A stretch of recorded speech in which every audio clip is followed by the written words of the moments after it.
पण आता ह्या डेप्युटी कलेक्टरमध्ये देखील वेगवेगळी पद आहेत.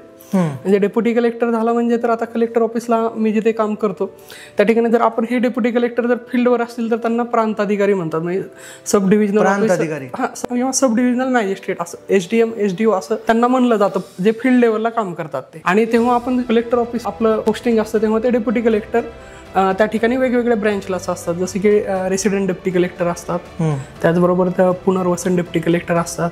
He is in charge for rehabilitation. म्हणजे पुनर्वसन डेप्टी कलेक्टर म्हणजे पुनर्वसनाच्या बाबतीतले जे आहेत ते कोऑर्डिनेशन. म्हणजे ही वर्क्स लाईक HOD. आणि त्यामध्ये मग दुसरे पण डिपार्टमेंट आहेत, भूसंपादन राहतं. त्याचबरोबर त्याचाच एक भाग आहे district supply officer. Actually parent department food and civil supply and consumer affairs हे डिपार्टमेंट आहे. त्यामध्ये डिस्ट्रिक्टचा मी त्या डिपार्टमेंटचा नोडल अधिकारी म्हणजे हेड म्हणून मी काम करतो. असं त्याचबरोबर डेप्टी कलेक्टरच्या वेगळ्या डेप्युटेशनवर देखील पोस्टिंग्स असतात. जसं वेगवेगळ्या स्लम रिहॅबिलिटेशन SRA असेल,